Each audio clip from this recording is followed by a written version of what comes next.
UFOs, aliens, are they real? I think so. Have we made contact with them? I don't know. I'm going to go with an optimistic maybe. Maybe even a highly likely on that one. Aliens fascinate me in an entirely different way than anything else on the paranormal or cryptozoological spectrum. I have a much easier time believing in aliens than in Sasquatch, for example, because we've been to virtually every place on Earth now, many times over. Google Earth has photographed and is re-photographing every inch of the terrain of our planet from satellites. Unless, of course, you're a flat Earth believer and you think that Google just, spent a lot of time photoshopping pictures to cover up all that nasty conspiracy stuff.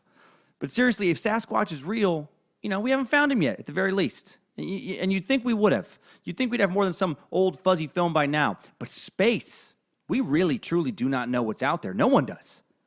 And if it's infinite in size, like some people much more intelligent than myself speculate, or at least bigger than we can currently wrap our minds around, I think the odds are good that there is some kind of life out there in the universe other than our own. I mean, apparently there are at least a septillion planets, which I didn't even know was a number until doing this episode. A septillion. That's 10 to the 24th power. A 1 followed by 24 zeros. In layman's terms, it's a preposterous shit ton of planets. Millions of shit tons, to be more precise. Another article I read said that astronomers estimate that there are 100 billion Earth-like habitable planets in the Milky Way galaxy alone, and 50 sextillion habitable planets in the universe. Obviously, these numbers are rough estimates because we can't fly around and properly count them all. But the point is, a lot of possibilities for life. I think it's pretty arrogant to assume ours is the only planet inhabited by sentient beings. I also think it's arrogant to assume that we would be the most technologically advanced out of all the species in the universe. Just because we can't bounce around other planets yet, Elon Musk is working on that shit, that doesn't mean that, other planets don't have creatures that can do that already, or have been able to do that for a long time. However, just because I think odds are there is a lot of other life out there in the universe, I also don't necessarily believe they've contacted us. Maybe they do know about us. Maybe they don't give a shit. Maybe they've spied on us from afar and just thought, they seem a little paranoid, a little hostile. Let's let them evolve a little bit more. Then we'll come visit, try and be friends. Or maybe, they don't know about us. Maybe they just don't know yet. We don't know. All I know for sure is that they haven't contacted me personally. I don't think. Maybe they have and they erased my memory. I don't know. I barely begun this episode. My head's already in a weird spot. Perfect for this episode. It's time to go interstellar. Time to go extraterrestrial, little Area 51, Roswell. Strap in for a giant episode today. A brief history of UFO sightings, tales of abduction, even a little anal probing explanation on this all-alien, big-time bonus edition of Timesuck. You're listening to Timesuck.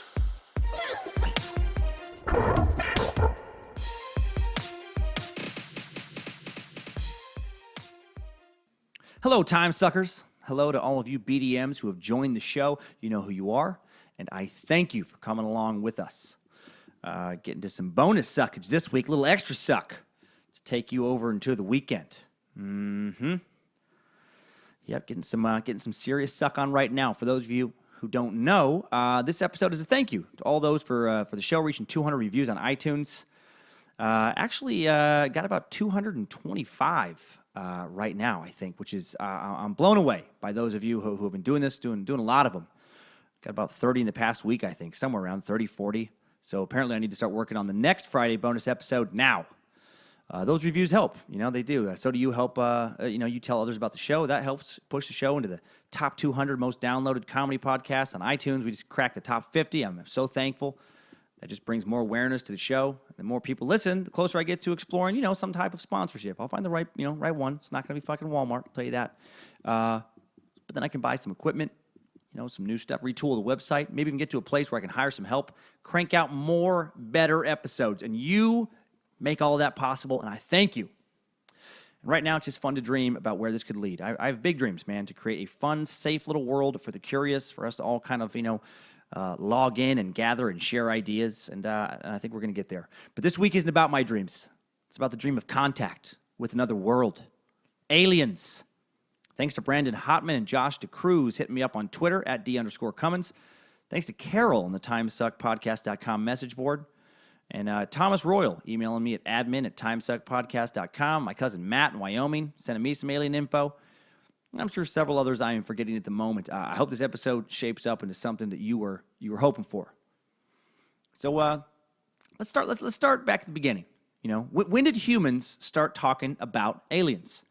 Well, research on this is tricky because when you start Googling shit about aliens, you end up in a lot of nonsensical websites. So many. Like educatinghumanity.com. That one sounded like legit at first to me. And then I started researching their claims, such as 45,000-year-old rock carvings about UFOs in China. And that info, when I try to double check it, which I usually do on this kind of stuff, if not triple check it, it only shows up on other lunatics' websites. Websites like crystallinks.com, undoubtedly ran by somebody who owns a lot of tie-dye t-shirts and reeks of patchouli. Honestly, if the word crystal is in your website, you've clearly pushed the eject button and jumped off the intellectual mothership a long time ago. You are firmly entrenched in the strange and dangerous world of pseudoscience. The most legitimate source I could find for the history of UFOs and extraterrestrial sightings was Time magazine. All right, I've heard of them. Familiar. Seem fairly legit. I don't think you're going to do much better than Time when it comes to this particular subject. And according to Time, the earliest UFO sightings in recorded history come from 4th century China, when some Chinese texts claimed that a moonboat hovered over China every 12 years. Sounds totally legit. The old 12-year moonboat situation. Other enthusiasts cite the biblical book of Ezekiel, in which a curious vessel dropped from the sky and landed in Chaldea. Chapter 1 of the book of Ezekiel recounts a vision in which Ezekiel sees, quote, an immense cloud, end quote, that contains fire and emits lightning and brilliant light. It continues, quote, the center of the fire looked like glowing metal, and in the fire was what looked like 4 living creatures, end quote. These creatures are described as winged and humanoid. They sped back and forth and like flashes of lightning, fire moved back and forth around the creatures. This is all like modern-day Kuwait. Winged and humanoid. Sounds remarkably like an angel. Also sounds like whoever made that sighting maybe stumbled onto some opium poppy field or some serious hashish or something. Sounds like a good high. A wave of sightings occurred near Rome in the winter of 218 BC during the Second Punic War. Quote, a spectacle of ships gleamed in the sky. And again in Germany in 1561 when there was a mass sighting of bright, unexplained light seen in the skies above Nuremberg. And that's about as good as it gets. There's no story of a ship landing, no story of creatures walking out trying to communicate with us, no tale of Caesar sharing some wine with some creature from another world, nothing like that. However, some believe that if you go back far enough, we did make contact and have even worked with aliens. And I'm not even talking about the Lizard Illuminati right now. That's another group of people who also believe that there was an early contact with space lizards. Fucking love saying space lizard. No, I'm talking about the ancient astronaut theory, which probably most of you have heard of. There's a show called Ancient Aliens on the History Channel. It's one of those places I get sucked into just because it's so ridiculous. And there's this dude on there, this Giorgio Tsoukalos. He's the fucking guy with the crazy hair. You know him. He's the most popular alien meme. His eyes get real big, and he looks exactly like the kind of person you would think is way into UFOs. On the old X-Files, there was the lone gunman. If you ever watched that show, there was those 3 dudes who Mulder would kind of talk to. And even for Mulder, who was into UFOs, even those guys were a little farther off the path than he was. He would be like the guy the lone gunman talked to when they needed some extra alien stuff. Like where even they would be like, he's a little fucking out there, but, we'll see what Giorgio has to say.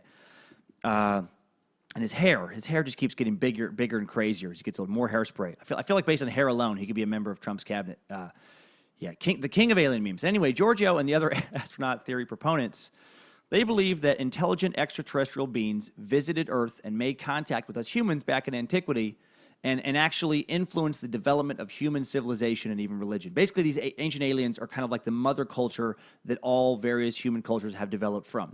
The Q document, the source code. And early miracles and instances of God and divine beings were actually not divine, according to this theory. They were aliens who early humans viewed as gods. And to prove this theory, ancient astronaut believers point to ancient civilizations achieving things that they don't think were possible without outside help, like the pyramids. How did ancient people stack, 2,300,000 limestone and granite blocks weighing about 2.5 tons each into the Great Pyramid of Giza way back in 2580 BC, over 4,500 years ago. I mean, that does boggle the mind. Well, you do a little digging. You might come across the blog of an Egyptologist, Margaret Maitland. She's the senior curator of Egypt and the ancient Mediterranean at the National Museum of Scotland in Edinburgh. And at eloquentpeasant.com, her website, she says that, quote, they had a certain expertise, and she's referring to the Egyptians here. They had a certain expertise in stoneworking that we lack today. By the time of the pyramids, a corps of craftsmen had been developing their quarrying and building skills since the early dynastic period. We have evidence to support the Egyptians' responsibility for all the construction stages of the pyramids. And then she points to old, smaller, less sophisticated pyramids before Giza, before the Great Pyramid, some of which were abandoned kind of halfway through construction because they just they fucked them up. They weren't going the right way. I mean, basically, she believes, they were learning from trial and error, like any craftsmen have to do when they're forming a new craft. So she points to local limestone quarries for material and a massive slave labor force to dig all this shit up and quarry it with the ancient tools that they totally could have done. And she methodically breaks down how it was very possible for the pyramids to be built with ancient Egyptian technology. But the fucking ancient astronauts, they don't want to hear that. They ain't hearing that shit. Nope. They like to point to the hieroglyphics, speaking of aliens, that look like other ancient petroglyphs in Australia and in the Americas, Sumerian tablets, art that seems to depict non-human humanoid figures. And they think that this, these people are all seeing the same aliens, as opposed to just being, shitty drawers with rudimentary art skills. They like to point to the impressive ancient stonework of Stonehenge, the Moai, those big stone heads of Eastern Island, the ancient Nazca lines of Peru. You've probably seen those. That's like the hundreds of these huge ground drawings etched into the high desert of southern Peru. I mean, they are impressive. There's figures up to 1,200 feet long of animals and humanoids that can only properly be seen from the sky. Like, how do they figure out how to do that back in 500 BC when you'd have to hike over to the nearby foothills, to even see a rough glimpse of kind of what you'd drawn? Well, here's the deal. I don't know. Here's what I feel about the ancient astronaut theory. Hear me out on this. If people from another planet or solar system or even galaxy flew to Earth a couple thousand years ago and helped us build stuff, why was it just stone fucking monuments and stuff of that ilk? Seriously, think about that. Let me get this straight. Some incredibly advanced civilization with spaceships that allow them to travel between worlds gets here, and they're like, all right, everybody, let's go do some cool shit with those rocks. Ha! That's what we're into. If you haven't heard, now you heard. Aliens love rocks. Man, fuck, I love rocks. What? No. Why couldn't they have helped ancient people out with some electricity or running water, maybe some laser guns or at least a toaster oven? No one is flying across the galaxy to help people draw a giant goddamn cat on some plateau in Peru. That is idiotic. How is that helping? What is the point of that? You want to help? How about giving some fucking antibiotics, or at least point them in the direction of making some antibacterial soap so they stop dying as much? You're not flying to Earth in a spaceship, made up of precisely cut limestone blocks. You're not flying in a spaceship of a stone pyramid or of a cat drawing. No, you have an engine. You have extremely advanced technology. Share some of that. But no. They just came for a little rock work. Got a big old space boner to go carve some of those stone heads on Eastern Island. Let us wait a few thousand years to even invent a biplane as you zip off in your fucking spacecraft. That's bullshit. Get out of here, Giorgio. Spend less time on buying hairspray and more time working on a theory that's a little more plausible. All that being said, I do love Ancient Aliens, and I find it very entertaining. And if you're a producer of that show or a History Channel exec and you happen to be listening, please find my agent. I would love to come on your show and talk about your stuff. like that'll ever happen now. Okay, so now let's get into the modern UFO sightings. Let's get into the flying saucer, find out where that term even come from, okay? So there's these old ancient aliens, there's blah, blah, blah, all these fucking nonsensical things. But let's get to the head to 20th century, 1947. This is the first, modern American kind of UFO sighting that led to, Roswell and Area 51 and all that kind of stuff. The first, of the flying saucer spaceship kind of situation. So in 1947, amateur pilot Kenneth Arnold claimed he saw 9 crescent-shaped objects in the sky while flying near Mount Rainier in Washington in the first widely publicized American UFO sighting. Now, Arnold evoked images of saucers skipping on water to describe how they flew through the air. And that was his quote. quote, saucers skipping on water, end quote. But a local newspaper misquoted him, and the term flying saucer was born. How lame is that, man? This came from a misquote. I was hoping for a much cooler explanation. And how funny is it that after this misquote, people started seeing actual saucers? The power of suggestion, man. I should do a Timesuck on that psychological phenomena. Well, Kenneth claimed to see a group of 9 high-speed objects traveling at a speed of several thousand miles per hour. The U.S. Air Force investigated, officially listed what he described as a mirage. But Arnold stuck to his story, and he ended up kind of becoming a minor celebrity in paranormal circles until his death in 1984 at age 68. Well, after Arnold's sightings hits the papers, numerous other similar sightings began being reported all over the country in 1947. Again, funny how that works, right? So mass hysteria. Suddenly UFOs are being spotted by a Kansas City carpenter. He saw 9 discs. A pilot in Oklahoma City, he sees 9 discs. UFOs, man, they love flying in packs of 9 almost as much as they love playing with rocks. Those are the 2 things I know about UFOs now. They like the number 9, and they like rocks. Well, that same year, 1947, a rancher stumbled upon a 200-yard-long swath of rubber strips, tinfoil, wood sticks, and Scotch tape in Roswell, New Mexico, and decides to haul the wreckage to a nearby Army airfield where an excited officer issues a press release claiming a flying disc had been recovered. Roswell, baby. The legend is born. We're going to go deep on that sighting in just a little bit. For now, let's move on to some others. Archie Eden of Wenatchee, Washington, he reports seeing a disc not only flying across the Washington night sky in 1947, but exploding once it reached about 200 feet off the ground in a blinding light. I like how Archie upped the ante on that story, man. Maybe he figured seeing another disc wasn't enough to get him in the paper, so he added a little explosion to that story. And you know Archie talked about that for the rest of his life in Wenatchee, just to anyone who would listen to him. He's probably a fixture at some local Wenatchee watering hole, some little hole-in-the-wall bar. You know, new guy comes in, the locals are like, hey, why don't you go over and ask Archie about his exploding UFO? And then I'll look across the bar at some wild-eyed old man drinking alone, hunched over his cheap Pilsner. You know, I saw what I saw, goddammit. Great white blinding light. Oh, Archie, you and your stories. And there were numerous other reports flowing into local papers around the country. UFOs and flying saucers, they're now a thing. If they would have had social media back then, UFOs would have been trending like a motherfucker. Well, the government steps in because of all this. All these sightings, all this public clamor and uproar gets the attention of the U.S. government, and they form Project Sign in December of 1948, which was the first U.S. government study of UFOs carried out by the U.S. Air Force.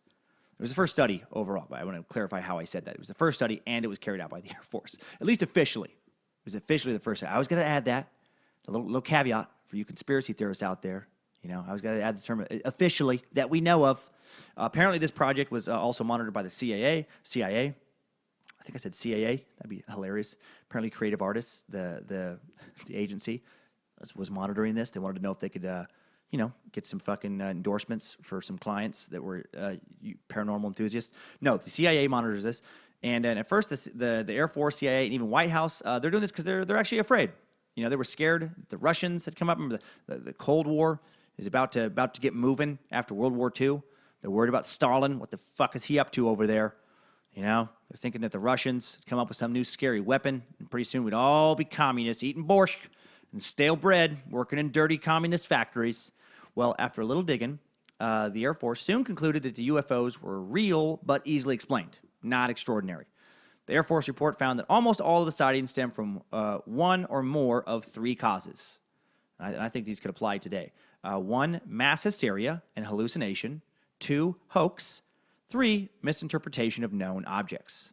Yeah, I like it. Nevertheless, the report recommended continued military intelligence control over the investigation of all sightings, did not rule out the possibility of extraterrestrial phenomena. Well, Project Sign is terminated by the end of January 1949, but then Project Grudge is immediately launched in February 1949. And for this reason, basically, some of Sign's personnel, including director Robert Snyder, favored the extraterrestrial hypothesis as the best explanation for UFO reports. They kind of left that window open. Of course he did. Man, a new life form, that's way sexier than just some dude being full of shit. Than fucking, what's his name in Wenatchee? Archie. That's way better, you know? But, you know, a lot of people in the government were not big on that. And he was he was taken off of that operation, and it was terminated. So then Project Grudge is started and ran by Air Force Captain Edward J. Ruppelt, who favored a less exciting, more scientific approach to evaluating these phenomena. He tried to alleviate public anxiety over UFOs via this public relations campaign designed to persuade the public that UFOs constituted nothing unusual or extraordinary. UFO sightings were explained as balloons, conventional aircraft, planets, meteors, optical illusions, solar reflections, large hailstones, etc., etc., etc. Grudge officials found no evidence in UFO sightings of advanced foreign weapons design or development and concluded that UFOs did not threaten U.S. security. They recommended that the project be reduced in scope because the very existence of Air Force official interest encouraged people to believe in UFOs. Totally agree with that. And it contributed to this war hysteria atmosphere. And so, on December 27th, 1949, that project is also shut down. And then there was no official, at least that we know of, UFO investigation for a couple years. But then a new project gets launched in 1952. The Cold War is now in full effect. Sightings are still being reported nationwide and globally. President Truman is nervous that those fucking Ruskies might be behind these sightings. Stalin and his evil communist trickery, making some kind of high-speed flying death machines that run on potato vodka and cold-hearted hatred of freedom. Oh, Stalin, what kind of deal have you made with those Martians? And so the big UFO We Are Not Fucking Around Anymore Project Blue Book, is launched. I was really hoping for a cooler name, by the way, for that. After Project Sign and then Project Grudge. Like Sign's kind of like, but then Project Grudge, that ups the ante. And then I was hoping for this one to be like, Project Victory or Project Death. Maybe Project Do Not Fuck with America, you communist motherfuckers. That would have been good. That would have been a strong project name, but probably too aggressive. Project Blue Book is supposedly just named after the color of questionnaire booklets given to those who claimed they saw UFO. All right, it's practical. So the aim of Project Blue Book now is to, 1, determine if UFOs are a threat to national security, and 2, scientifically analyze UFO-related data. All right. So now the CIA, which had monitored both Project Sign and Project Grudge before Project Blue Book, is again brought in, this time in a somewhat more formal capacity, and they formed the Robertson Panel in 1953. Now, the Robertson Panel, headed by mathematician and physicist Howard Robertson, who was a mathematical physics professor at the California Institute of Technology and Princeton, and frequent White House and military advisor regarding advanced weapon systems. Basically, a dude who understood advanced technology really, really gooder and shit than me do. Well, Robertson and the rest of his team of literal geniuses oversaw the findings of Project Blue Book just to make sure the Air Force didn't miss something. And according to the panel, the Air Force didn't miss anything. On December 17th, 1969, the project is shut down, concluding no UFO reported, investigated, and evaluated by the Air Force was ever an indication of threat to our national security. There was no evidence submitted to or discovered by the Air Force that sightings categorized as, quote, unidentified, represented technological developments or principles beyond the range of modern scientific knowledge. There was no evidence indicating that sightings categorized as unidentified were extraterrestrial vehicles. That's it. Case closed, right? Huh? Well, not so fast. Check this shit out. I dug deep to find this. Christmas morning, 1969, the attacks and disappearances began. 235 people go missing overnight from Easter Island, the entire fishing village of Rui Rui. 70 people are found dead in Micronesia. Can you fucking believe it? All the blood drained from their bodies in the exact same way. 5,000 cattle are found mutilated in eastern Texas in the exact same way. 15,000 go missing from Rwanda the next year. 5,000 go missing from British Columbia.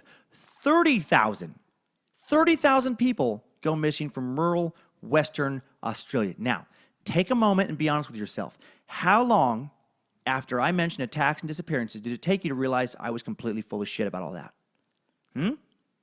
Was it after the Texas cattle? Was that the part that didn't feel right? Or were you still kind of in when I finally got to 30,000 people going missing from Australia? If even Australia didn't throw you off, if after Australia you were like, holy shit, I knew it.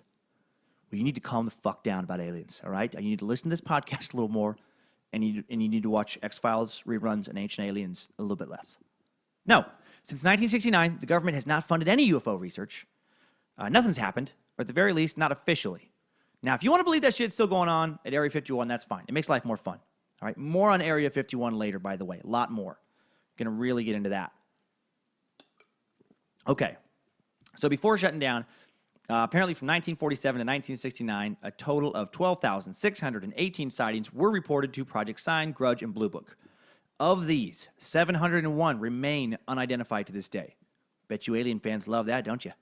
701 opportunities in just the years between 47 and 69 to still believe, to quote Agent Mulder from the X-Files, that the truth is out there. All right. I just liked it during the administrations of Truman, Eisenhower, JFK, and Lyndon B. Johnson. The leader of the free world was occasionally briefed on UFOs. You know, just, well, let's have it.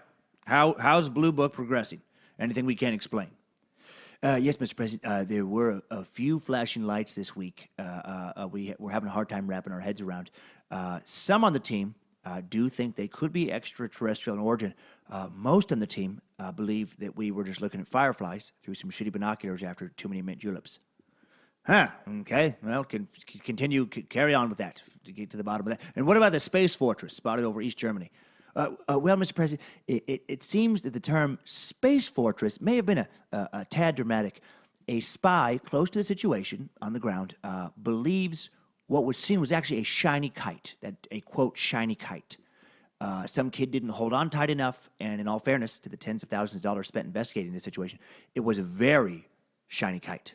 That figures goddamn commie kids with their soft, non-capitalistic hands trying to hold on to their poorly manufactured kites. Thank you for this brief and landing. Now leave me be. I'm late for a cryptozoology meeting. I hear we're finally zeroing in on that elusive chupacabra. I don't know. They really were nervous about UFOs for a while.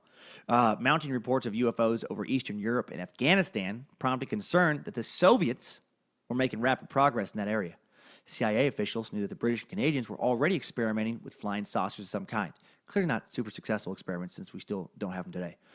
Project Y was a Canadian-British-U.S. developmental operation to produce a non-conventional flying saucer-type aircraft, and agency officials feared the Soviets were testing similar devices. Adding to the concern was a flying saucer sighting by U.S. Senator Richard Russell from Georgia and his party while traveling on a train in USSR in October 1955. After extensive interviews of Russell and his group, however, CIA officials concluded that Russell's sighting did not support the theory that the Soviets had developed saucer-like or unconventional aircraft. Herbert Scoville Jr., the assistant director of OSI, wrote that the objects observed probably were normal jet aircraft in a steep climb. What a dumb shit if it really was a plane.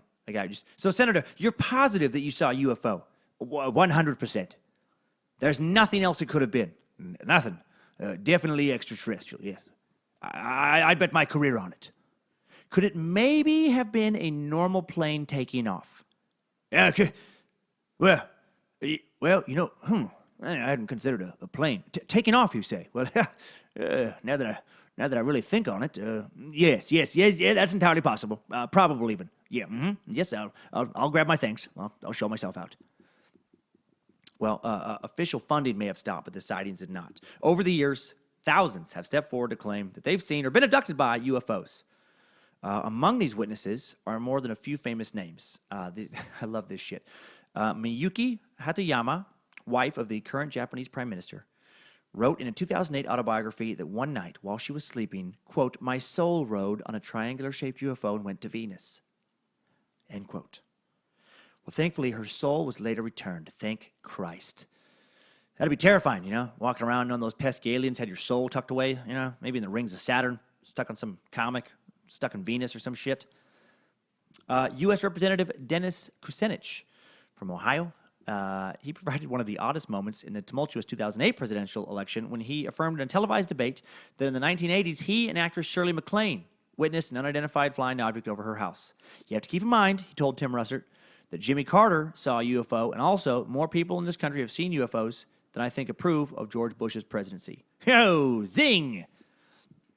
Now, in fact, Jimmy Carter did once report seeing a UFO in Georgia and pledged during his presidential campaign to declassify all government files on flying saucers. Once elected, he did not do that. Probably because I'm guessing he knew if he declassified all of them, these alien hunters would be like, shit, there's nothing. And then he would just look like an idiot for claiming he saw something that there's no official record of whatsoever. Or you conspiracy nuts listening, maybe he did see some shit, and when he finally got those secret files, he realized there was a whole thing happening. He got to the White House, and they just, they went down to some secret bunker 90, feet underneath the White House where some Illuminati alien is running, probably a space lizard. He probably was taken down into the secret space lizard bunker where, actually, let's go further than that. He probably already is a space lizard. He just said that in a moment of confusion. And then he realized, like, oh, shit, I can't talk about space because I'm a lizard. And they'll catch on to us, and the people will rise up against our, space lizard ruling situation we have going. Oh, my God. Okay, so here's one, my favorite. My favorite of the celebrity sightings is Tom DeLonge, Blink-182. Got to talk about him. Carol on the TimesuckPodcast.com message board, she was the one who pointed me to him, asked me to look into Tom DeLonge, and so glad I did. He's the founder, former co-frontman, guitarist for Blink-182, frontman for Angels and Airwaves. The dude is super into aliens. He believes, for instance, and this is taken from a 2016 Rolling Stone interview, in the airships of 1897 conspiracy. And that's when blimp-shaped objects were recorded across the West over 3 months. And Tom says, quote, they went across the country and landed in certain cities, and mayors and senators met with the pilots. It was national news. And then they completely disappeared. No one knows who they were. All right, well, there is some truth to no one knowing who they were, and I'll explain that. Because I examined it. I spent a couple hours on airships of 1897. There really were reports of airships floating over the skies of St. Louis, Nashville, a lot of sightings in Texas, etc., for a few months in 1897. There was also a bunch of sightings actually in the fall of 1896. California went crazy, San Francisco, Sacramento, Bakersfield, Los Angeles, which back in 1897 only had 53,000 people. Hard to fathom if you've been there recently. Basically, all of California were reporting these flying airship sightings as well. The East Coast was getting some action. There was Harrisburg, Pennsylvania sightings, on and on and on. The little town of Jefferson, Iowa, even reported a spaceship crashed in 1897 in the Jefferson Bee. What a cute little name for a paper. The old Jefferson Bee. Yeah, crashed, you guys. Airship went down in a farmer's field. Citizens went out to investigate, crawled into the ship's wreckage to find a clean and tidy cockpit amid the rubble. Apparently, the little aliens had snuck out. They found no corpses. The Bee also reported that in other parts of Greene County, there were other crashes, and, check this out, various alien creatures were captured. This is in the fucking newspaper. I mean, that sounds intense, right? Well, keep in mind that Greene County, Iowa, its population was roughly 15,000 at this time. Did some U.S. Census digging on that one. And that's for the whole county. The population of Jefferson itself was about 2,300. So we're not talking about Pulitzer Prize winning journalists. We're talking about small-town cornfield motherfuckers being approached by a couple farmers who maybe drank a little too much moonshine and came up with some crazy shit, a bullshit alien sighting. And the sightings in the late 19th century were obvious bullshit. I'm going to prove it to you. Check this out. There was a crash story first revealed on page 5 of the April 19th, 1897 edition of the Dallas Morning News. It's written by S.E. Hayden, a part-time correspondent. And this story, from all my research, represents a lot of what these stories, how they look like. When he gets into the paper, he's a part-time correspondent and a full-time cotton buyer. And the title of his story is A Windmill Demolishes It. The text went on to say that here we go. Aurora, Wise County, Texas, April 17. About 6 o'clock in the morning, the early risers of Aurora were astonished at the sudden appearance of the airship, which had been sailing through the country. It was traveling due north and much nearer the earth than ever before. Evidently, some of the machinery was out of order, for it was making a speed of only 10 or 12 miles an hour and gradually settling toward the earth. It sailed directly over the public square, and when it reached the north part of town, collided with the tower of Judge Proctor's windmill, and went to pieces with a terrific explosion, scattering debris over several acres of ground, wrecking the windmill and water tank, and destroying the judge's flower garden. I like how they had a flower garden. The pilot of the ship is supposed to have been the only one aboard, and while his remains are badly disfigured, enough of the original has been picked up to show that he was not an inhabitant of this world. Mr. T.J. Weems, the United States Signal Service officer at this place and an authority on astronomy, gives us his opinion that he was a native of the planet Mars. papers found on his person, evidently the record of his travels, are written in some unknown hieroglyphics and cannot be deciphered. The ship was too badly wrecked to form any conclusion as to its construction or motive power. It was built of an unknown metal, resembling somewhat a mixture of aluminum and silver, and it must have weighed several tons. The town is full of people today who are viewing the wreck and gathering specimens of the strange metal from the debris. The pilot's funeral will take place at noon tomorrow.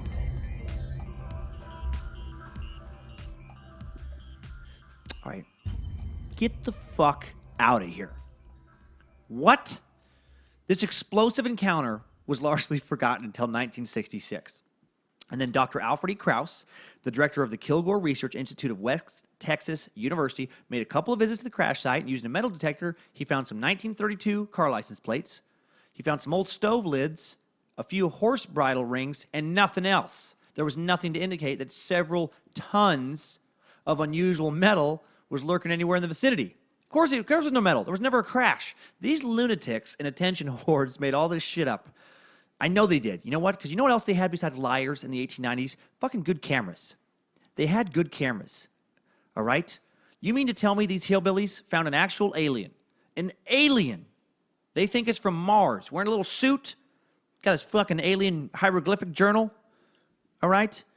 And of course they think he's from Mars because no one knew yet that Mars was a dusty, unbearably cold, uninhabited pile of red shit dust yet. But, listen to Elon Musk Timesuck to learn about how fucking horrible Mars is.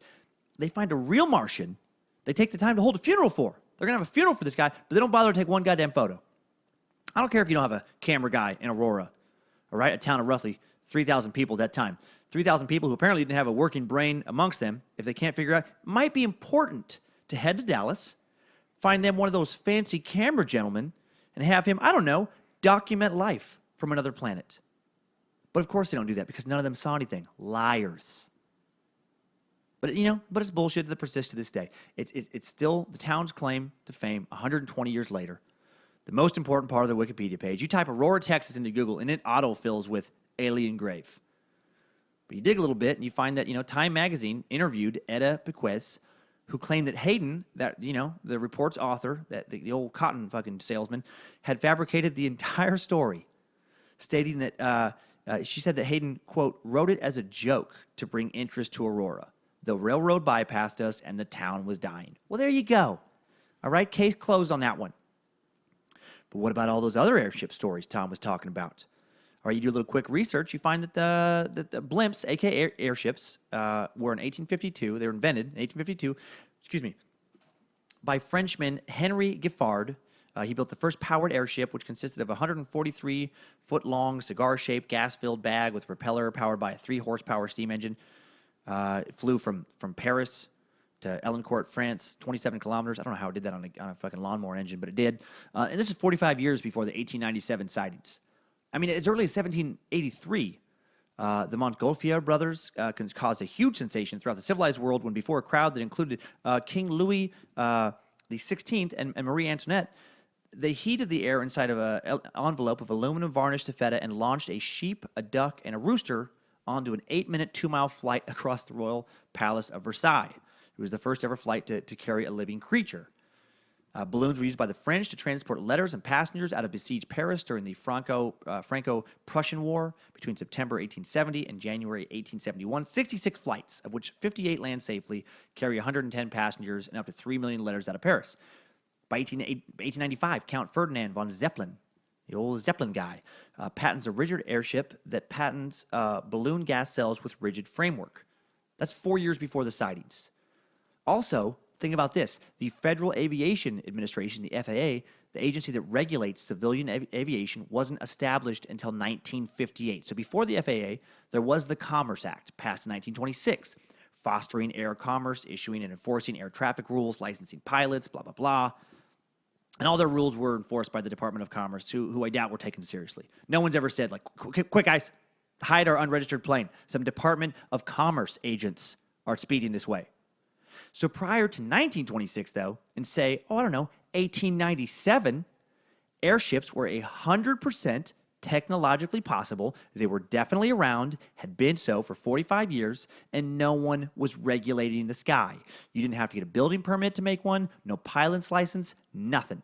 So if you and some well-to-do adventurous friends could afford to build an airship, of which you needed to notify no one that you were doing, you could fly it wherever and whenever you wanted to, and you also had to notify absolutely no one you were doing any of that. And all of this is going on in an era when anyone could also be a local journalist, as we've learned, and we've already established, some of these journalists were more sensationalist than a lot of today's shitty journalists. And there's no photographic evidence of any of this stuff, even though it happened in an era when cameras were readily available. I mean, it's not like, it is now when the fucking cell phones or even just handhelds, but there was, go look. You can find old fucking Civil War fucking pictures. Well, they couldn't take a picture of this stuff? This completely explains the mysterious 1897 airship sightings to me.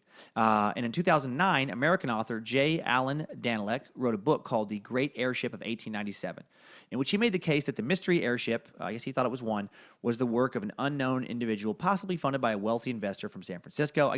This was the California one, to build an airship prototype as a test vehicle for a later series of larger passenger-carrying airships. Exactly. They were testing things out, and people didn't have the nightly news. They didn't know why it was happening. No one was notifying the papers, so they just speculate. So back to Tom DeLonge. He reads bits and pieces about this shit from fucking crystal-type websites, all that dipshit stuff, where apparently people started adding meetings with senators to the story, and he sees this as proof for both UFO existence and a big UFO cover-up because no one's talking about it now. Yeah, way to be objective there. DeLonge also wrote a book I will never read, called Secret Machines, Book 1, Chasing Shadows, a 700-page novel he wrote with UNC Charlotte Shakespeare professor A.J. Hartley. Not a fucking physics professor, a Shakespeare professor. Okay. Though fictional, it's written with information DeLonge says he gleaned, quote, from sources within the aerospace industry and at the Department of Defense and NASA. Then he adds, quote, that sentence specifically was approved for me to say. Oh, no, it wasn't. Chasing Shadows theorizes that alien technology not only exists, but the government has known about it for decades and has even replicated some of it. Dude, man, the drugs must have been so good in the Blink-182 fucking, the pinnacle of their fame. I mean, this guy is so full of shit. Why would NASA share anything with some pop-punk musician? Seriously. I mean, really think about that. I don't care how much of a celebrity you are. The Department of Defense isn't going to help you to write a fucking book. Denzel Washington's agent could call the Department of Defense and be like, hey, Denzel wants to talk to your top officials and learn about all the secret alien technology you have. Oh, okay. Yep, no problem. I'll just go ahead and put General Go Fuck Yourself on the line. Click. One final note about Tom DeLonge. In 2005, DeLonge formed Angels and Airwaves, an ambitious group, mixes punk with U2-like anthems. And DeLonge predicted it would be, quote, the greatest rock and roll revolution for this generation, and compared it to the second coming of Christ. Compared his band to the second coming, and was serious, not joking. So that's the kind of headspace this guy is in, this alien believer. Well, Tom is not alone in his alien sightings as far as kind of musicians and celebrities. Even though he's not as famous as some of the others, again, I had to dig in with him because of Carol hitting me up, and I'm thankful because the balloon stuff kind of helped me get my head around some Roswell stuff coming up a little bit later. So I'm glad I went into the balloons of 1897, which I wouldn't have had I not known about Tom DeLonge's insane theories. So I'm not going to go in depth on the rest of these celebrities as much as I did with Tom because I want to get to Roswell and Area 51. But here's some fun info about a few other people you may have heard of. It's time for some weird facts. Weird facts. Sammy Hagar, former Van Halen frontman, the guy who sang I Can't Drive 55. That was one of the very first cassettes I ever bought. And it's the first song I actually remember sharing with a little buddy of mine when I was like 7 or 8 years old. I remember taking this kid to my room where I had my turbo bass auto reverse boombox, Beat Jealous, and I was like, listen to this. And then I just remember as I pushed play and hit the turbo bass button, I remember I just watched his face as I played I Can't Drive 55 because I thought that was the dopest shit I'd ever heard, and I wanted to witness his mind being blown in front of me.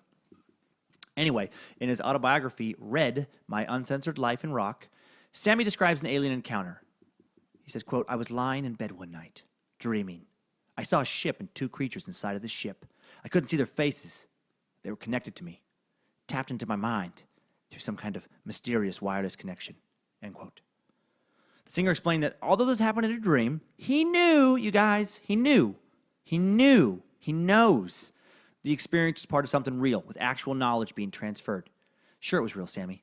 I bet those aliens, they wanted to tap your mind so they could access your recipe for that sweet Cabo Wabo tequila you've been distilling up. Actually, I don't know if that stuff's any good. It's called Cabo Wabo, so it's probably shit. Okay, pop star Robbie Williams. Here's another one. Former member of Take That. Sang the 1995 hit Back for Good. Whatever I said, whatever I did, I didn't mean it. I just want you back for good. I want you back. I want you back. I want you back for good. I apologize for that. I couldn't help myself. I remember turning that song up when I was taking a girl out for a date back in 1997 when I was a Gonzaga student in my little beat-up Nissan pickup and talking about how much I liked it. And then shortly after that, I dropped her off and we didn't have a second date. So, smart girl.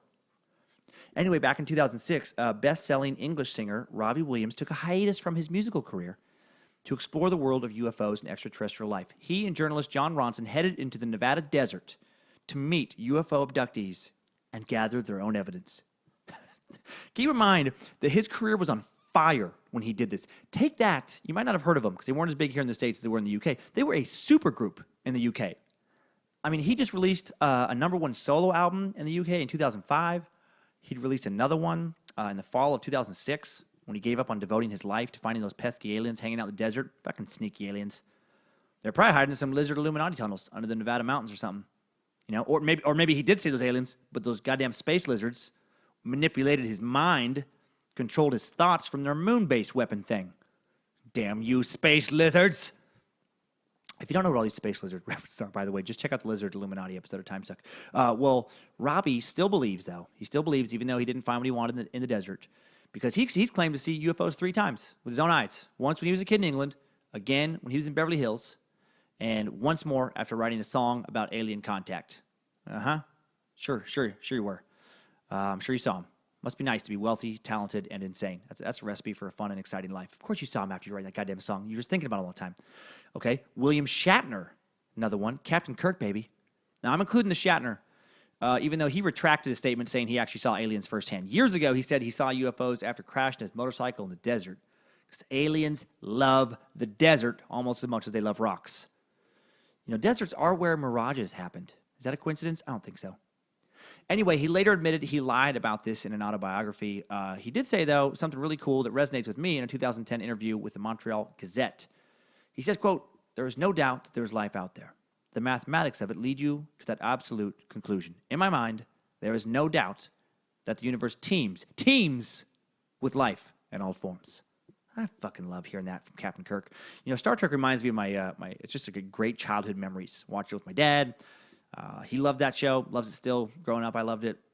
And when I wasn't with him because of divorce or kind of life circumstances, I could watch a little Star Trek and feel a little closer to Pop, which I've never called him Pop. I don't know why I said Pop. I call him Dad. But anyway, enough sentimental emotion. Dan Aykroyd, one of the Ghostbusters, man, one of the Coneheads, the Blues Brother. All right, well, during Dan Aykroyd's appearance on the HuffPost show, he revealed that he has seen 4 UFOs and believes in extraterrestrial life. He says 2 specifically were definitely aerial constructs of some kind. One of them with a light and one of them dull gray, and they were structures, one of them going very slow, one of them hovering over me. All right, then he described a story of one of his drivers. One of his drivers said that he used to be a cook in the Air Force at their Strategic Air Command Center, and that one day they were all watching a radar screen with an object flying 70,000 miles per hour and whip turning. All right. Really? The cook was invited into the Strategic Air Command headquarters to watch the fucking UFO? That would never happen. Why doesn't Dan Aykroyd question that? I don't know. If he wouldn't have added the cook thing, I would have maybe been a little more open to Dan Aykroyd's story. But when he presents that as like, well, check this other thing out. My cook was it. He was making mashed potatoes, and then they're like, hey, you making mashed potatoes way in the back. Get up to floor 9. Get up into the control center. We want to show you some aliens. When the fuck is that ever going to happen in life? If you want to know more about Dan Aykroyd and his thoughts on aliens, he has an entire documentary devoted to him thinking about aliens. It's Dan Aykroyd Unplugged on UFOs. It's a 2012 shitty documentary where he talks about aliens. The whole thing's on YouTube, and watch it if you're terribly bored. Fran Drescher, Fran from The Nanny, not only the star of that super popular 90s sitcom, but also the co-creator of that show, if you didn't know that. The beautiful woman with the laugh of a coked-up, murderous hyena. Well, Fran believes that both she and her ex-husband, Peter Jacobson, the producer she co-created The Nanny with, were both abducted by aliens long before they met each other. In a 2012 interview with the Huffington Post, man, I guess they like to bring alien shit out of people, she says, it's funny because Peter, that's her ex-husband, Peter and I both saw aliens before we knew each other. Doing the same thing, driving on the road with our dads. We were both in junior high. A few years later, we met, and we realized that we had the same experience. I think that somehow we were programmed to meet. We both have this scar. It's the exact same scar on the exact same spot. Well, there's your proof, isn't it? But ex-husband Peter Mark Jacobson wasn't so convinced of the couple's extraterrestrial past. He says Fran got the small scar on her hand from a drill bit or burning herself holding a cup of water as a kid. Fran's like, no way.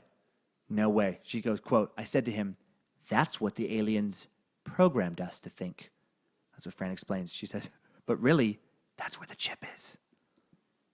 No wonder they got divorced. What an infuriating personality. Like, no logic you present to somebody like that ever fucking sinks in. Yeah, well, that's what they want us to think. Like, once you go to that place in your head, well, that's what they want us to think. Like, you've lost all hope of listening to reason. Like, there's no arguing with a person who's like, well, you disagreeing it fits into their plan. It's what they want us to think. It's part of the conspiracy. Blah, blah. That shit drives me crazy. You want to believe that aliens knocked you out and put a chip in your hand? Fucking, all right, fine. And they did it to your husband's hand? Fine. Have it examined. God, if only technology existed to find out if the chip is in there. If only there was some kind of, magnetic resonance imaging machine that could find out for sure. If only there was some kind of magical X-ray machine whose exact purpose was to detect foreign presences in your body. Go to the fucking doctor, Fran. If I truly believed that aliens had some kind of tracking chip put inside my body, I'm getting it checked out. I'm normally not that quick to rush off to the doctor. I'll wait out a flu. I'll ignore an infection.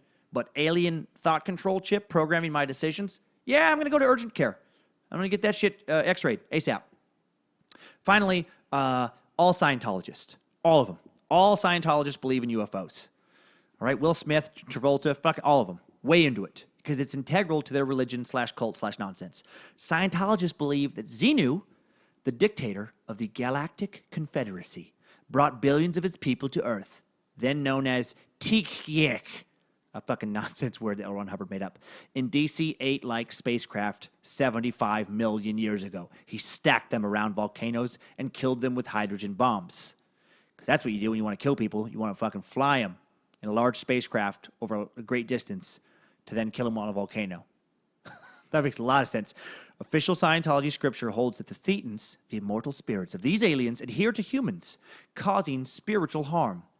And they believe that because what L. Ron Hubbard wrote when he made up Scientology, and yes, there will be a point when I do a Scientology episode on Timesuck because it is way too big of a topic to get in right now. It's fucking insane. I think all religion is insane to some degree as a skeptic, but Scientology, sorry for whistling your ear right there. That just came out of me. Your mind has to go to a real special place to be able to swallow that particular belief pill. All right, let's get the hell out of here.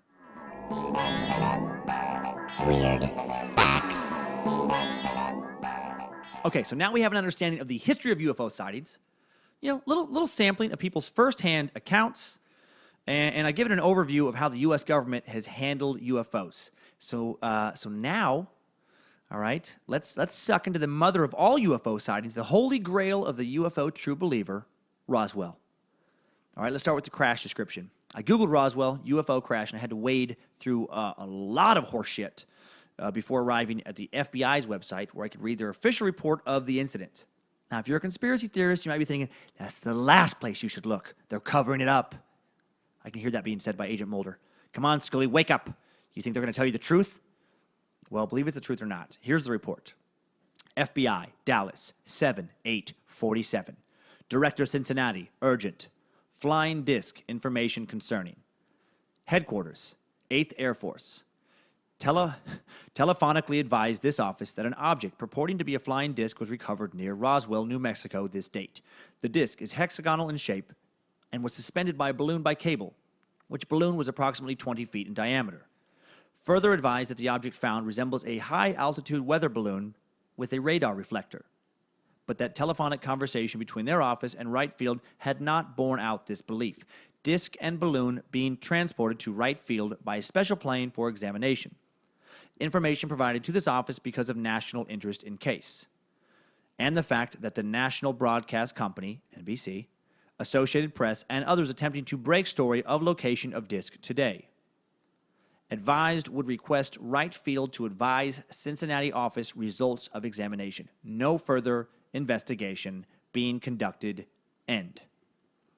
Okay, quick note here. Wright Field that they're talking about is most likely a reference to the Wright-Patterson Air Force Base just outside of Dayton, Ohio, where projects Sign, Grudge, and Blue Book, were all headquartered. Remember, Project Sign was officially established in December of 1947, so it's like 5 months after Roswell.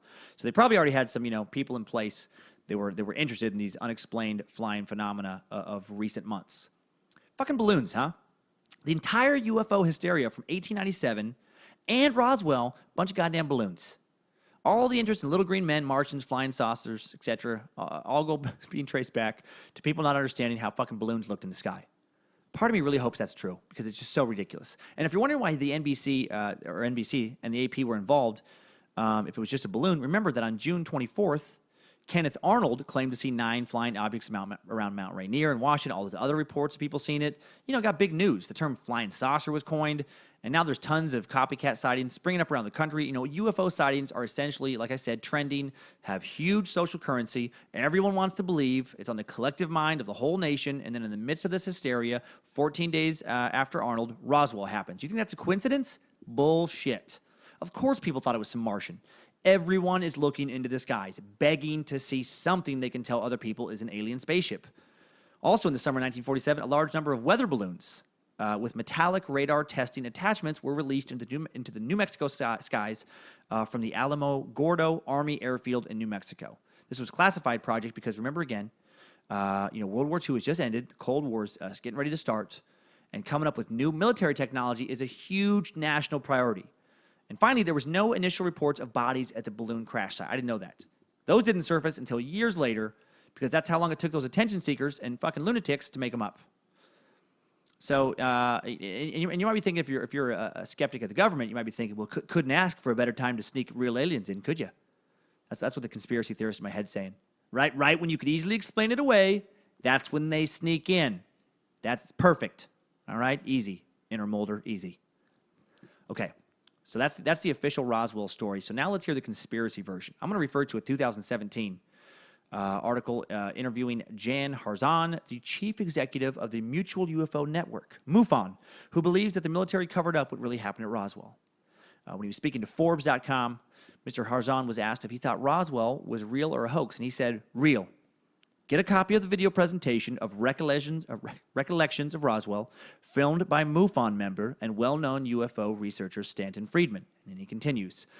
It is interviews with some 30 survivors of Roswell, including first-hand witnesses, their spouses, and their children. What they tell you will send chills up your spine. If you don't believe something extraordinary happened after watching this video, then nothing will convince you. I can tell you this. It was no weather balloon. He was then asked why the government appeared determined to cover up alleged incidents of alien visitations such as Roswell. He says, quote, one possible reason is because they believe, rightly or wrongly, that Earth's population is not ready for such a revelation. Other thoughts are that the knowledge would create widespread panic, cripple the stock market, and religion as we know it. Another possible reason is that the technology these beings have is so far advanced, whether it be faster than light travel, time travel, or other far advanced technology, that it poses a national security threat to America, especially if these capabilities were to fall into enemy hands. Okay. FYI, MUFON is the world's largest organization dedicated to research of UFO and alleged alien sightings. It keeps a global database of incidents going back years. It's also featured in the History Channel series Hangar 1 about UFOs, because if you've watched the History Channel anytime recently, you would know that the History Channel no longer fucking cares at all about any historical accuracy and just about anything they do. They're a fucking joke of a network. Oh, my God. Entertaining, but, oh, Jesus. For people watching that being like, oh, let's watch some facts. I don't know. So here's the side note on Jan Harzan. Jan's interest in UFOs began at the age of 8 when he read an article on Donald Kehoe and N.I. Kneecap, in Argosy magazine. Based on this and other research he and his brother did over the next 2 years, they made a decision to build a flying saucer, believing that the electromagnetic propulsion was the key to how these craft were able to travel such great distances. While in the process of doing this, they were also visited by a real UFO no more than 30 feet from them, with no visible means of propulsion other than making a humming noise before shooting off over the horizon. Did that happen? Did that happen, Jan? When I was 8, I thought, I remember one day, I thought a lost tribe of Native Americans, somebody that the government had just never found, were still living out in the woods in Idaho, and that they were watching me. I truly thought I was watching or being watched by a lost tribe of Native Americans. It's called having an active imagination and being 8, you dipshit. Okay, so off of Mr. Harzan's recommendation, sorry. I did watch Recollections of Roswell, excuse me. The entire documentary is readily available on YouTube if you do want to see it. The first interview is some old cowpoke-looking fellow named Bill Brazel, who says his ranch superintendent dad was the first one to find debris in the morning after the UFO crashed 75 miles northwest of Roswell. Bill says his dad told him there was a bad thunderstorm the night before, and that he found the debris, started picking it all up, put it in his truck, brought it all to Roswell, and visited the sheriff's department. And then they called the Air Force. The Air Force then swore his dad to secrecy and came and picked up the debris. God, it almost sounds like maybe the storm knocked down the military's new radar testing weather balloon and then told people not to talk about it because it was a secret weapon project. This is fucking the proof that Mr. Harzan spoke of? This is his go-to unequivocal proof of space life? Well, this spine-chilling documentary goes on to interview more people who talk about being told by the Air Force to be quiet. It also has moments when people like Barbara Duger say she heard one of the people who saw the records say the military police told them if they told anyone about what they say, not only would they be killed, but their whole family would be killed because they're in a movie now. Get the fuck out of here. I don't believe Barb for a second. Lots of people have talked about Roswell. All kinds of people have talked. Who's been killed? Who? No one. Whose family was killed? No one. It's nonsense. And then there are other interviews with military people talking about how strange the metal they found was, how it wouldn't break, wouldn't scratch. All right, so the military had some new plastic, that these cowpokes and lower-level military people hadn't seen in their rural 1950s New Mexico life. So what? It doesn't mean it came from space. That's a big leap in logic. These guys are the best at leaping in logic too. They'll say that the government is hiding something, and then they'll jump to like teleportation and time travel. It's like, where does that come from? Why would aliens have that? Why do you think that's possible for them to have that? So the Recollections documentary ends with a big 30-minute interview with wreckage eyewitness Gerald Anderson. All right, this guy's the star of the documentary that Jan has touted as proof of UFOs. Like he's basing MUFON's, I would say, their credibility largely on Gerald Anderson, because he was the eyewitness, man. And Gerald says that 5-year-old him, his dad, his Uncle Ted, good old Uncle Ted, his favorite uncle, I don't know why I'm adding that shit, cousin Victor, and his 20-year-old brother were looking for some agates, some rocks, just some amateur rock hounds out doing some agate hunting. And he says that there were 4 aliens. 2 were obviously dead, 1 injured, 1 totally fine, just walking around being an alien. And the one that was fine had placed the other 3 on some kind of like aluminum foil blankets underneath the spaceship, forming some kind of first aid on the others as they laid under the edge of their saucer, which he says was about 35 feet in circumference when they approached this ship. All right? The creatures were about 4.5 feet tall. The healthy one spotted Gerald and his family, was scared at first, but then calmed down. When his dad and uncle reassured it that they weren't there to hurt it. These creatures had big heads, very large, shiny black eyes. He talked a lot about their eyes being shiny and black and big. They had bluish-tinted, milky white skin, no visible ears, but a hole where an ear should be, very small nose, just 2 little holes, a little bit of a bump, no hair, tiny slit of a mouth. Basically, like the picture. When you see of people doing alien stuff, it's that picture is what he's describing it, because that picture comes from this description. 4 fingers instead of 5. They were wearing matchy one-piece, shiny metallic outfits, some kind of extraterrestrial onesies. Sounds cozy. And then Gerald talks about seeing, he says flashing lights coming from, inside of the disc. in the spaceship. He remembers touching the spaceship, that it was ice cold, like it had just come out of the freezer. It was super smooth. There was a weird smell emanating from the wreckage. He remembers his uncle trying to talk to the spacemen in Spanish, because that's what you do. Yeah, he remembers his dad trying to talk to the spacemen in sign language. Fucking stop it. Really? You see something that clearly isn't human, and you just think, oh, I wonder if it speaks Spanish. Are these, hey, man, are these just some kind of space Mexicans I don't even know about? Maybe I'll try sign language. Maybe this is how deaf people talk. Maybe that's how they look. Maybe this is how deaf people look, like aliens. What are you talking about? Gerald remembers touching one of the dead aliens. That's bullshit. Your dad, and you see aliens in a crashed spaceship, and within minutes you're letting your 5-year-old just go poke around their dead bodies? Get the fuck out of here. Gerald also says some archaeologists and a bunch of archaeology students showed up at the crash site as well, thinking it was a meteorite. Because, archaeologists and several of their students just hang around looking for meteorites. Since when do archaeologists look for meteorites, you dumb shit, Gerald? It's geologists is what you're thinking of, you numbnuts. Geologist is the word you wanted. Gerald says eventually they go back to their car where armed military personnel are waiting for them. Of course they are. And these armed military personnel took their family to some makeshift base that had been erected. All kinds of military, all armed to the teeth. The road was barricaded off. And then they were told to drive away and never talk about anything they saw again. The end. Holy shit. Where to begin talking about how ludicrous this testimony is? First off, let's start with the military. Let's just start right there, okay? So let me get this straight. There was this huge military presence. They're all set up, but they're not set up at the crash site. They're letting just archaeologists and random families walk over and talk to aliens while they have a base set up nearby. That is such nonsense. And, okay, he's 5. Why is the dude who was 5 when this happened the one telling the story? This is testimony given in 1992, shortly after his dad, uncle, and brother were all dead. How convenient, Gerald. Why not share that tale when they're alive? So maybe someone could corroborate it. Because they wouldn't, because they would refute it. You liar. The archaeology students would have been around 65 in 1992. Why didn't they talk? Well, why didn't any of them come forward? Right? Also, why did the military just let them go if it was so top secret? Why weren't their lives threatened? Why did his dad and uncle let him snoop around the wreckage, poke dead alien? And you do a little more digging about Gerald, it's not good. You find this guy's story changed over the years. He was first interviewed by the Springfield, Missouri news leader about Roswell in 1990, and originally said the aliens' eyes were milky blue, not their skin. Later, he said their eyes were jet black and shiny. He made a big deal of that in the documentary. That's a huge detail change, okay? For something you supposedly remember so vividly. Also, he said that the archaeologist was Dr. Buskirk. He said it was a guy named Dr. Buskirk.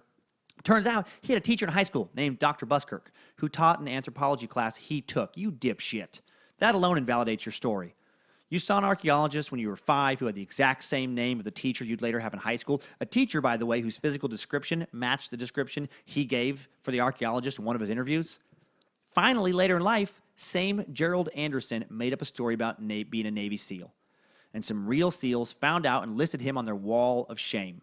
Dude is a known liar. He loves attention. He loves a tall tale. Wants people to think he's cool. He got caught in that one putting up flyers at a Springfield college after he was offering a survival course taught by a Navy SEAL. Oh, my God. So he's full of shit. So that story, garbage. Garbage. But you might be thinking, well, what about those alien photos? The famous Roswell alien photos. Are they not proof of extraterrestrial life? Well, a closer analysis of the Roswell images has revealed that the alien body is likely to be the mummified remains of a small child. Tiny placard hidden in one of the images apparently reads the mummified body of a 2-year-old boy, according to this Metro. The words San Francisco Museum appear on the placard. So, wah, wah. So here's the conclusion about Roswell for me. I think any alien association with the crash that happened in 1947 is pure bullshit. And I promise you, I went in wanting to believe. I really do. But I just get so frustrated with these idiots. After the crash, there's an FBI conclusion I referenced earlier. The military holds a press conference explaining it was a weather balloon. Not actually 100% true. The Freedom of Information Act later unsealed government records, and the truth was that a Roswell balloon was part of the Project Mogul, a project focused on detecting from high altitude and a long distance away low-frequency sound emissions generated by explosions and missiles, basically to make sure our enemies are not testing nuclear weapons in the age before satellite surveillance. So after this press conference, during which debris, foil, rubber, wood, various material from the crash site is shown, the story dies. It goes away. No one gave a shit about Roswell again until 1978, when UFO researchers like Stanton Friedman, the guy who interviewed the fucking dipshit Gerald in the recollections of Roswell, started digging up all these old stories from the 40s. It was Stanton, people like him, who put together this story, obtained by interviewing a bunch of these nuts, that a UFO, had indeed crashed at Roswell. Alien bodies had been recovered, and those bodies were hidden in a giant government cover-up. And where were those alien bodies in the spacecraft taken? Well, Area 51, of course. Many a conspiracy theorist jerk off at the fantasy of sneaking into that place, don't they?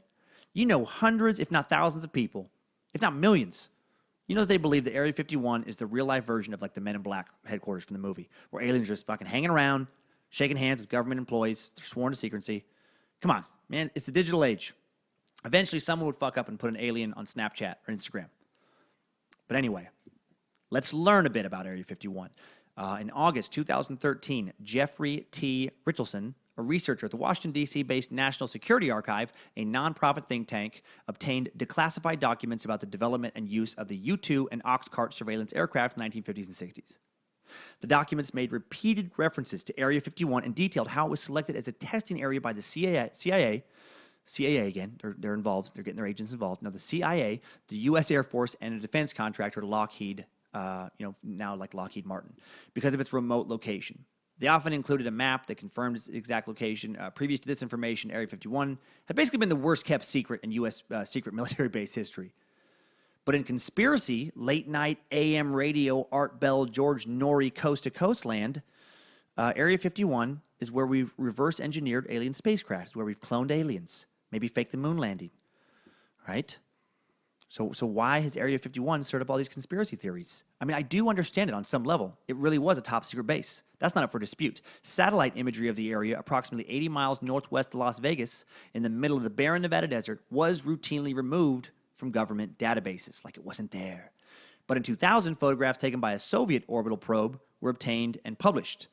The collection of photos on the FAS, Federation of American Scientists website, shows the facility's growth from the late 1960s on through the years, including the construction of new buildings, new runway.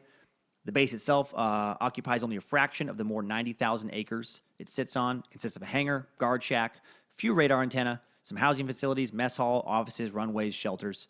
The shelters are the little scoot and hide buildings designed so aircraft can quickly move undercover when satellites pass overhead to make it more secret. Some allege that what you see on the surface is only a tiny part of the actual facility. They believe that surface buildings rest on top of a labyrinth of underground tunnels. Others claim the underground facility has up to 40 levels that is attached via underground railways to other sites in Los Alamos, White Sands, L.A. Skeptics quick to point out, though, that such a massive construction project would require an enormous labor force, tons of earth being removed. Likely what you see is what you get. But I get the fantasy. Very, very sexy to think about a giant underground base. Exciting to think that's possible.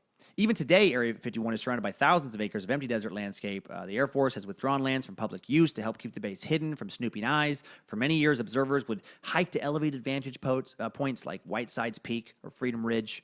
Those areas have been seized now as well. Today, if you want to see it at all, you have to make the strenuous hike to Tikaboo Peak, 26 miles away. From there, you can get like a tiny little glimpse of maybe some flashing lights.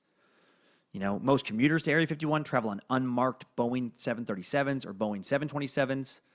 The airspace above Area 51 is restricted to all except for those flights and military flights that come from the base itself. The military classifies Area 51 as a military operating area. The borders aren't fenced, but they are marked with these orange poles and warning signs and strange, like secretive security kind of forces. Signs tell you that photography is not allowed. Trespass on the property will result in a fine. Signs also warn that security is authorized to use deadly force on people who insist on trespassing. And so that just, stokes the fires of the conspiracy theorists. All this secrecy, But despite the government's efforts, it has been difficult to keep Area 51's activities totally secret. Like, here's some of the projects we now know have gone on there. There was the U-2 spy plane. It was Lockheed working with the CIA to develop this plane that could fly at a high altitude, spy on other nations. Could fly up to 70,000 feet. This is a long time ago. In the early 1960s, the A-12 Oxcart is a surveillance aircraft prototype. Featured like a wide disc-like fuselage made of shiny titanium. People probably thought that was a alien spacecraft. Actually, the LA Times article speculated that the aircraft's appearance and speeds, which could go up to Mach 3, led commercial pilots who encountered to assume they were seeing a UFO. The SR-71 Blackbird, something that evolved from the A-12, became the successor to the U-2. You could go Mach 3, 90,000 feet up in the air. And I'll put some photos of some of these planes. There's a bunch of other cool planes as well. So, it's a secret military base. That's it. Why is that so hard to accept? If you've ever driven through the Nevada desert, by the way, which I have several times, from top to bottom, actually, you get why they put it there. It's in some of the most barren and uninhabited land in the U.S., and I believe the military does have a secret base, and it's okay for them to do so. I think it's stupid and irresponsible to let other nations, especially nations we don't get along with, catch up to what we're doing military technology-wise. I also think people who try and sneak onto the base deserve to get shot. You don't have fucking clearance. Get out of there. That's like thinking you have the right to walk into your neighbor's house, check out what they're doing. You fucking entitled moron. But just thinking the military is making weapons slightly better than the ones we already have, that isn't that sexy, man. It's not exciting enough for some people. So they make shit up. And here's the best of what I could find of what they've made up about Area 51. These are my favorite Area 51 conspiracies. Number one is the Roswell alien bodies are kept there and may still be alive. Number two, aliens are running the base. Ooh, that's a fun one. Number three, it's an interrogation center for captured aliens. It's like Guantanamo Bay for aliens, just fucking aliens being waterboarded for their alien info. Number four, it's the headquarters. This is actually my favorite one, my very favorite one. It's the headquarters of the secret one world government, a.k.a. the Majestic 12, a secret government committee that has been laboring in the shadows for more than 6 decades, they're very old now, I guess, to work out an arrangement for a one world government in which the planet would jointly be ruled by human and extraterrestrial elites. Oh man, the Majestic 12 sounds like a good time suck. Might have to look at them further. MJ12, as conspiracy junkies refer to them, supposedly started as a blue ribbon panel of scientists and military leaders created by President Harry Truman in 1947, shortly after the crash of alien spacecraft in Roswell, which we know now is bullshit. As the story goes, MJ12 somehow eventually made contact with the aliens and brokered a power meeting between them and President Dwight Eisenhower. That in turn resulted in a deal in which the U.S. government got extraterrestrial technology in exchange for looking the other way when UFO crews mutilated cattle and abducted humans and stuck stuff up their butts. Sounds like good fodder for some X-Files episodes for the overall arc of that series. The moon landing, this is number 5, was staged there. Again, that's a time suck in and of itself, that conspiracy, which I already kind of addressed in the Flat Earth episode. Number 6, Area 51 is the manufacturing site of the government's infamous black helicopters, which supposedly are used to conduct sinister missions such as spraying clouds of toxic chemicals over suburban neighborhoods, keep us subdued and poisoned. There have even been people who claim they've been abducted by government black helicopters and turned over to flying saucer crews for examination, which suggests a link between the extraterrestrials and the human elite. Forging their one world government, intermingling the two species. God, I used to hear so much about that kind of shit about the black helicopters growing up. Man, I could do a whole time suck on just the one world government conspiracy. Number 7, they're breeding alien-human hybrids. Ooh, much like the space lizards. And number 8, nothing is happening there. Area 51 is just a big old shiny carrot. Just a shiny little carrot to distract you from the real secret nefarious base we don't even fucking know about. Wake up, you guys. So, to wrap up Roswell and Area 51, essentially it seems that it's, a load of horseshit. The government has a secret military base set up in the Nevada desert for developing and testing experimental aircraft. And they're doing nuclear testing in nearby New Mexico in the 40s, and people not aware of experimental aircraft started seeing things that they couldn't explain, started talking about Martians. And then the notion of UFOs took over the zeitgeist, and everyone started convincing themselves the skies were full of aliens. And why don't we have pictures? Why aren't more people sharing their UFO tales? Right? Because the government's covering it up, all right? Why are they covering it up? Because they made a deal with aliens. They sold out the human race. And then Chris Carter draws upon all this historical hysteria and creates the X-Files. And speaking of X-Files, what was key to that series? Finding Mulder's sister. And where did she go? Taken by aliens. So let's get into the abduction finale of this alien cornucopia of an episode. According, again, to Jan Harzan of MUFON, one of the best documented cases of an extraterrestrial encounter is Travis Walton, November 5, 1975, near Snowflake, Arizona. Travis and 6 coworkers had just finished clearing the brush in the mountains and were heading back to town when they encountered a glowing, silvery, disc-shaped craft in the forest. Travis exited the cab of the truck they were in, approached the aircraft. In doing so, he was struck by a beam of light, knocking him to the ground unconscious. His buddies, filled with fear, hightailed it out, but returned a while later to both find Travis and the saucer gone. 5 days passed when Travis suddenly reappeared to tell the story of where he had been. He reported being aboard a craft and seeing creatures that did not look human. All 7 of the crew and Travis took and passed lie detector tests regarding their ordeal. Sounds legit, right? It's also the basis for the movie's Fire in the Sky, a movie that freaked a lot of people out. Well, not so legit. UFO researcher Philip J. Glass considered it a hoax perpetuated for financial gain and discovered many discrepancies in the stories of Walton and his coworkers. After investigating the case, Glass reported that the lie detector tests were poorly administered, that Walton used polygraph countermeasures, such as holding his breath, and uncovered an earlier failed polygraph test administered by an examiner who concluded the case involved gross deception. Oh, they used the old Costanza method. It's not a lie if you believe it. Also, the day of Travis's sightings is also the day the Air Force was running training maneuvers directly above where Travis was working in the White Mountains. Fucking MUFON, man. Fucking Jan Harzan. All this key evidence for proof of alien life looks like total shit if you apply even the slightest logic and skepticism while looking at it. The real tragedy with Travis Walton is he didn't talk about being abducted and anally probed. Why not, man? That's the best part of alien abduction stories. All that butt play. What were they doing in our butts anyway? You know, why do they want to get in there?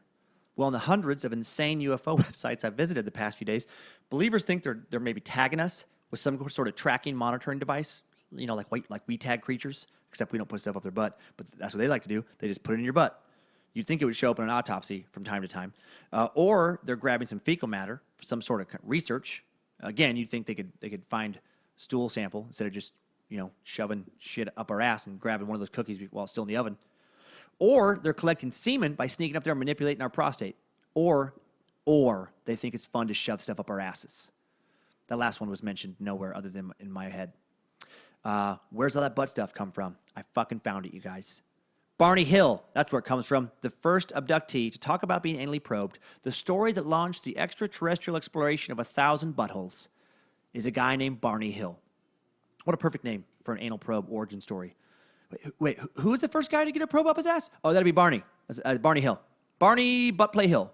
Old Barney Bottom, we call him. Well, old Barney Buttplay. Old Barney Bottom Stuffer was a postal worker living in Portsmouth, New Hampshire with his social worker wife, Betty. Betty and Barney and some butt play. In September of 1961, the Hills visited Canada as well as northern New York. They were driving home from this trip along Route 3 in New Hampshire when the night's events began to unfold. At about 10 p.m., Betty saw a light in the sky that she said she first attributed to a falling star. However, when the couple pulled over to walk their dog, they looked at the object through a pair of binoculars and saw its many blinking lights fly right across the moon. This is why, around the time, Betty began thinking it was a flying saucer they were dealing with. The old flying saucer, the old misquote. At about 10:30, the craft descended upon the hills. Barney had a gun and got out of the car with it, but he did not fire upon the flying vehicle, probably because it wasn't there. The Hills claimed they saw. After being told to keep looking by one of the creatures that he could see through a window in the UFO, he went back to his wife in the car. Okay. They both say that this was when a strange beeping and buzzing began. Just beep, boop, boop, beep, boop. When they heard these sounds again, they were 35 miles south location where the craft had first descended. They just lost some time. When Barney and Betty got home, neither one of their watches would work. Their clothes were inexplicably torn, supposedly covered in an odd dust. Their car had an odd pattern on the trunk. They claimed that they were, when they got put a compass nearby, it would react strangely. It is unclear why they would think to take a compass, but anyway, that's part of their story.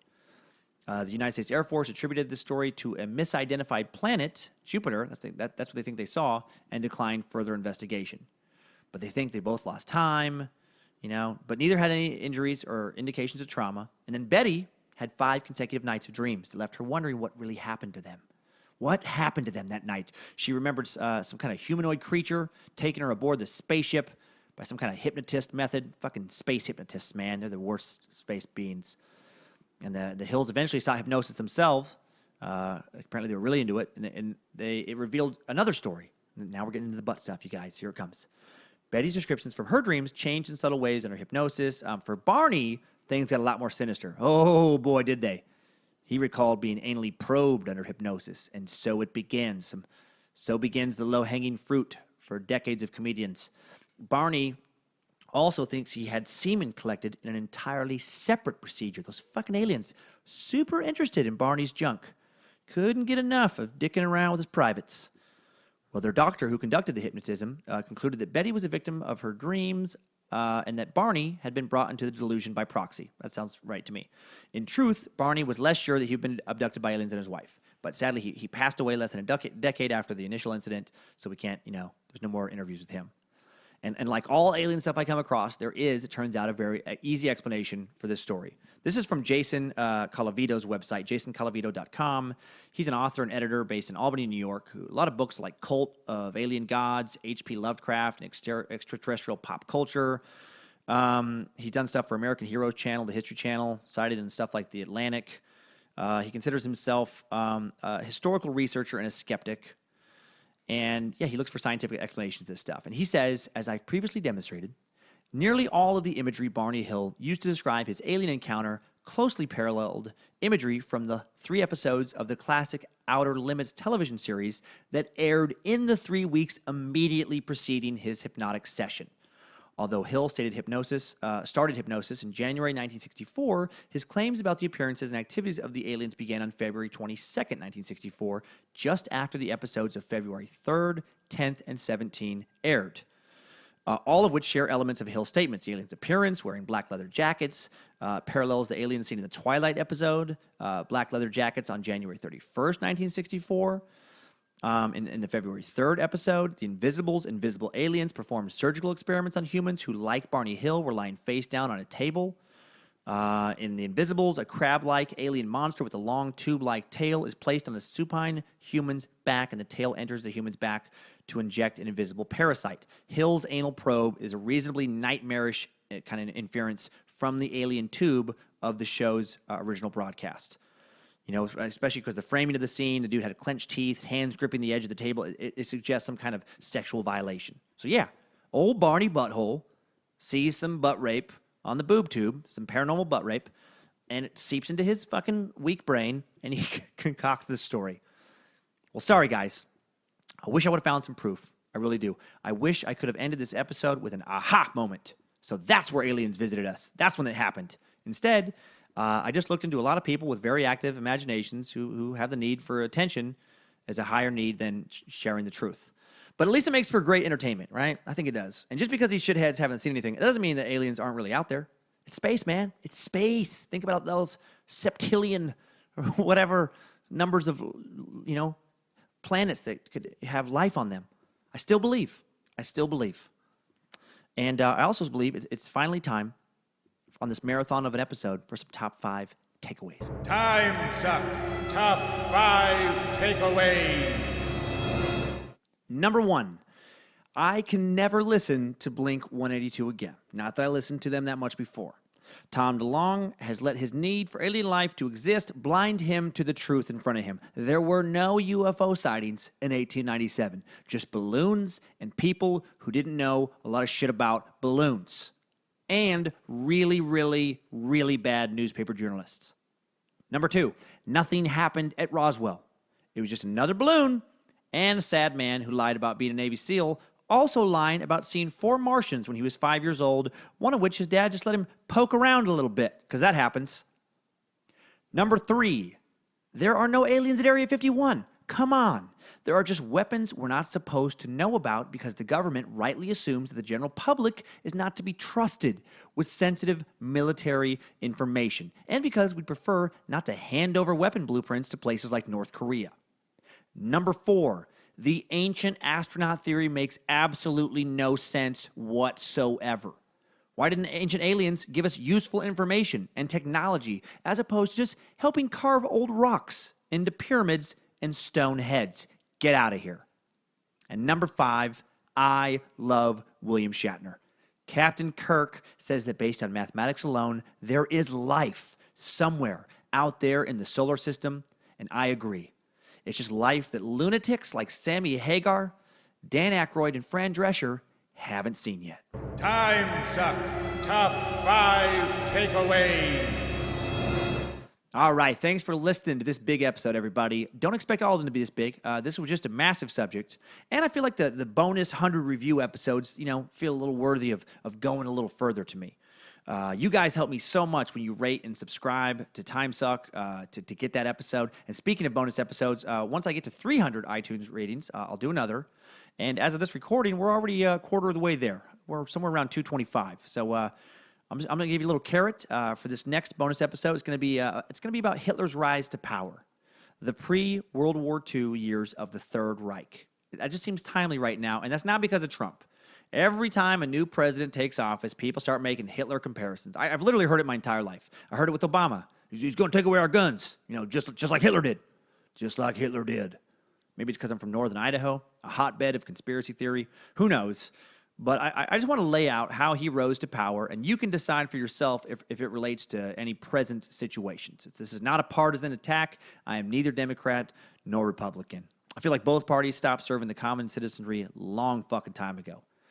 In my opinion, it's time to change the whole machine. Let's retool the entire military-industrial complex. But I'm not going to get political. We got enough of that shit in the world right now.